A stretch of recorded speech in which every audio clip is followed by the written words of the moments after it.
House is on fire. Yan ang matinding pahayag ni House Senior Deputy Minority Leader at Caloocan City 2nd District Representative Edgar Erice sa kanyang privilege speech sa sesyon ng plenaryo ng Kamara hapon ng Lunes, October 6.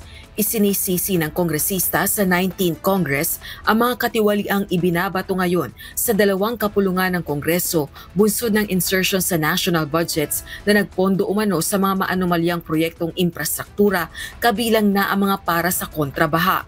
Ayon sa kongresista, hindi na pwede ang business as usual sa gitna ng galit ng taong bayan sa katiwalian.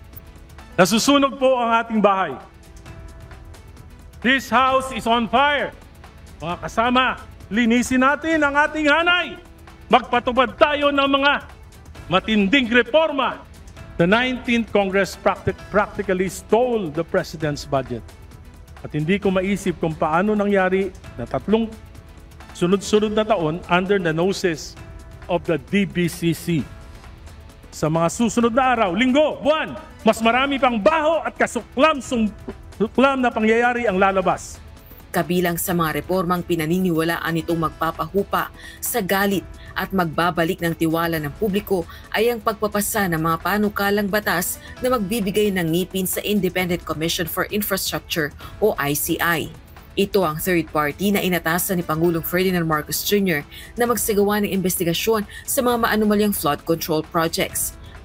Paghahayag ng kongresista, may kumausap umano sa kanya na taga-ICI na nais na umanong magbitiw sa pwesto dahil sa kakulangan ng kapangyarihan ng ICI. Minumungkahi ko po na magpasa tayo sa lalong madaling panahon ng isang batas na magpapalakas sa Independent Commission for Infrastructure, ICI, na itinatag ng ating Pangulo. Nakausap po ako isang miyembro ng ICI. Siya po ay nawawala na ng pag-asa kung siya po ay magre-resign dahil sa kakulangan ng kanilang ng poder. Lalo pong mawawala na ng tiwala ang ating mamamayan.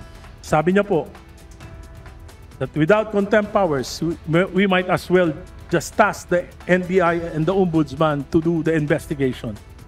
Bukod dito, nais din itong isumite na ng House Committee on Appropriations sa ICI ang lahat ng dokumento kaugnay ng General Appropriations Act mula taong 2023 hanggang 2025 at maisapubliko ito.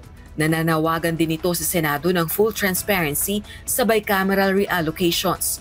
Hinamon din ito sina PBBM at Vice President Sara Duterte na suportahan ang Anti-Political Dynasty Bill. Sumumpa tayong lahat mula kay Pangulong BBM, BP Sara, mga senador, at tayong mga congressman that we will abide and uphold the Constitution. Supalit patuloy nating nilalabag ang Article 2, Section 26 ng ating saligang batas. Isinasantabi natin ang tungkulin at responsibilidad na magpasa ng enabling law na inutos sa atin ng saligang batas sapagkat ito ay laban sa ating interes. Aminado si House Speaker Bogie D. III na lubhanang nawalan ng tiwala ang publiko sa Kamara. Para naman kay House Deputy Majority Leader at TGP Party List Representative Bong Teves na bagong halal na presidente ng Party List Coalition Foundation Incorporated o PCFI ang dapat gawin para maibalik ang tiwala sa institusyon. As a newly elected party list president, tulad ng sinabi ko ay magbumalik tayo sa basic. Ibig sabihin, lahat ng mga congressman, party list representative, bumalik tayo kung saan tayo sektor na nagre-represent. Pakita natin sa kanila na talagang pinili nila kami dahil karapat-dapat kami. Pakita namin na ang tamang aming ginagawa. Masusing investigasyon naman sa budget at flood control controversies ang pinaniniwalaan ni House Minority Leader at 4-piece Party List Representative Marcelino Libanan ang kailangang magawa. Kailangan matugunan ang mga binabato ng tungkol sa budget, tungkol sa flood control. Kailangan maging mabilis ang resolution ng mga investigasyong ito. At sa atin namang mga mambabatas ay talagang magtrabaho lalo na sa budget na mapunta sa tama na kinakailangan ng mga tao at maging responsive. Rosa Licos, UNTV News and Rescue.